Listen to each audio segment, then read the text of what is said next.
Okay, gang, I'm Dr. Lisa Brown, perimenopause coach and hormone specialist. Today, we're talking about fitness after 40. What are the best types of workout for you to do in your 40s plus or perimenopausal body? So, we're going to go through some of my favorite types of exercises for you to do and talk a little bit about what's different in your body and why you need to do these things. So, let's start off with that. Why do you need to shift the way that you exercise when you're in perimenopause?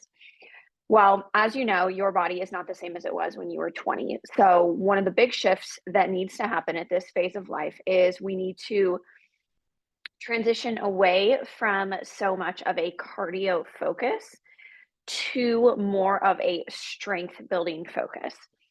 Because as we age, there are some natural changes that happen biologically. Okay. One of these changes is that women in particular lose muscle mass at a rate of give or take 8% a decade. Okay. So if you are 40 years old and you have, let's say, whatever, 50%, muscle mass, then by the time you're 50 years old, that's going to go down to a 42%, and so on and so forth. So by the time you're 70, you've lost quite a bit. So we want to start actively working to offset this loss of muscle mass. In other words, if you are lifting weights once a week and you do nothing to change this as you age, and let's say that once a week helps you maintain a little bit of tone, whatever you got by. As you get older, you will find that you start to lose that tone, you lose that muscle mass. If you don't change, if you don't increase to say 2 or 3 times a week, you're gonna look at yourself and be like, I'm not doing anything different, but my muscles are wasting away. Well, there's a reason for that. So you need to actively work to offset that. Okay. So we want to shift away from as much of a cardio standpoint to spend more of our time, right? Because if you're a busy woman, so if you have X amount of time per week to spend towards working out, I'm not going to tell you to start adding on all of this strength training, right? Because you might not be able to do that realistically. So instead, I would rather you take some of the time you're spending on cardio and just swap that out for weights. It does not need to be anything crazy to start. If anyone would like, I'm happy to share some of my favorite YouTube people that I follow to help with at home strength building workouts. So I have quite a few that I follow and love that I'm happy to share with you. They're all vetted and very appropriate for a perimenopausal body. So we want to start doing more weights. Another reason, besides the fact that we are losing muscle, another reason we want to shift away from doing so much cardio is the stress that it puts on your body. We talk a lot about cortisol and that stress impact and what it does to your body when you're in perimenopause. If you're somebody who's doing high intensity workouts, HIIT training, things like that several times a week, your body does not see that as a relaxing activity. Okay. So you might feel like you get an endorphin rush and it's super healthy and this is how you, decompress, and that's cool. But you actually do not see that. The physiological impact on your body is not one of relaxation. It's stress inducing. So your body sees these types of workouts as something that it has to really strive to overcome. It can increase our cortisol levels, which we know can be, a perimenopausal woman's worst nightmare, right? So that's not what we want to be doing. When you're in perimenopause, you almost have to baby your body, so to speak. And I'm not saying you cut yourself some slack and you're like, well, I'm just going to not work out as much because I'm in perimenopause. Not at all. If anything, you should work out more. Again, we're just shifting the types of workouts you're doing. We want them to be less intense and more strengthening, and then also more relaxing. Okay. So aside from weights, ideally, if you can do weights, I'm not even going to give a goal because it really depends on where you're starting. If you're not doing weights at all right now, like once a week is amazing. Let's do it. we always want to just shoot for a little bit more. If you're somebody who is doing weights like a solid 4 times a week, I think you're good, in my opinion, depending on what your goals are. I don't personally think you need more than that unless you have, higher muscle building goals. Okay. So another thing that I love for perimenopausal women, and I just want to mention, if you are watching this on our YouTube channel, make sure that you like this video, subscribe to your channel. Let me know what you want to hear about more of, right? So fitness and perimenopause, supplements and perimenopause. We talk about all sorts of different things here. So, and the next type of workout that I love for perimenopausal women is Pilates. Pilates is great because it helps with that core strengthening. And this is really healthy for us as we get older. It's going to help us with activities like running around after our grandchildren, holding them, crawling on our hands and knees. Those types of core strength building activities that we really focus on during Pilates is also really helpful.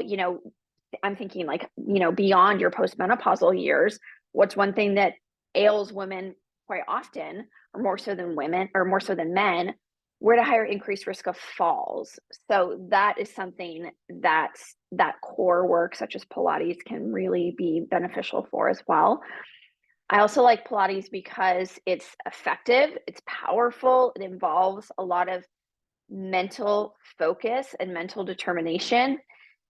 But it's also low impact, right? You use mostly your own body weight. You can adjust it to meet you at your level. It's not going to cause that spike in cortisol that, running on the treadmill for 20 minutes is going to cause. Okay. Next one I really love are somatic movements. So if you have never heard of somatic exercises, if this is brand new to you, after you're done watching this, go Google it because it's pretty cool. It's very cool. Somatic exercises, and there's tons of different ones you can do. So you can do somatic workouts that focus more on, relaxation. You can do some that focus more on like mental clarity. You can do some that focus on, releasing emotional trauma, but they are whole body movements. Some somatic exercises involve sound and involving your diaphragm and your vocal cords as well. So somatic movements can be very powerful and also something that is low impact and kind of multifunctional. So sorry, somatic movements aren't as much strength building. So I wouldn't say, I guess they can be, and I'm not an expert in this. So if somebody is, correct me there, but I wouldn't say let's get rid of weights and just do somatic exercises. But if you're looking for variety or even somewhere to something to kind of get you started, that's a great place to start. Let's see.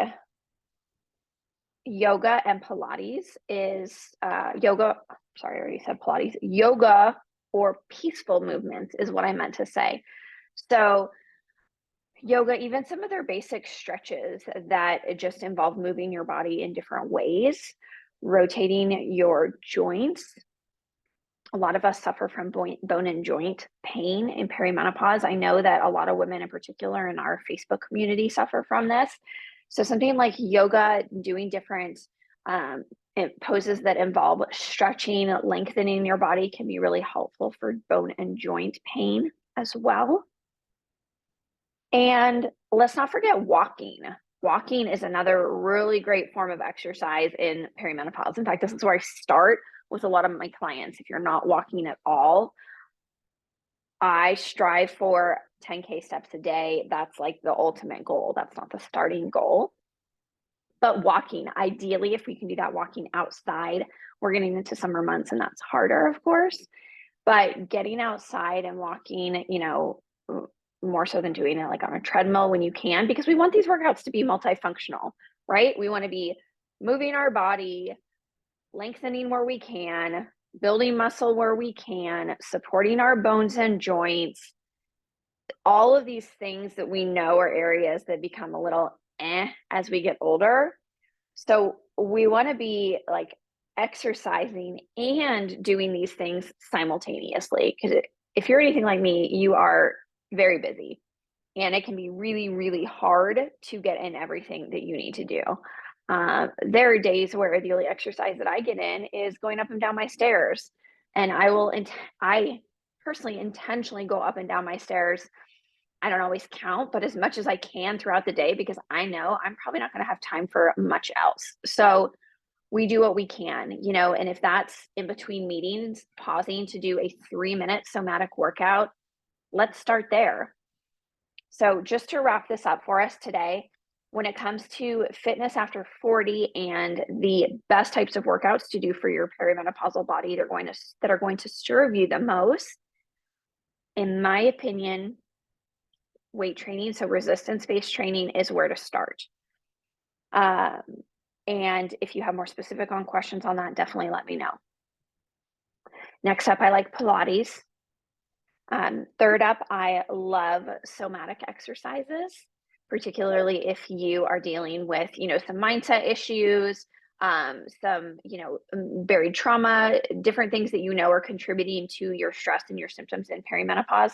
Somatic is a good way to start. And then yoga and different restorative type movements, poses that involve stretching your body and elongating your body. And then last but not least, walking. Just plain old walking, ideally outside if you can, but every day, if possible, for the walking part. Okay, so that's 1, 2, 3, 4, 5 different types of things. Notice here, you see a trend. Notice I did not mention, jogging 5 miles. I did not mention doing, Tabata 5 days a week. Those things did not come up here, not to say don't do them, but if you are limited on your time, on your resources, these are areas I would start specifically for the woman who is in perimenopause or even early menopause years. Let me know what questions you have on this. Have a great day.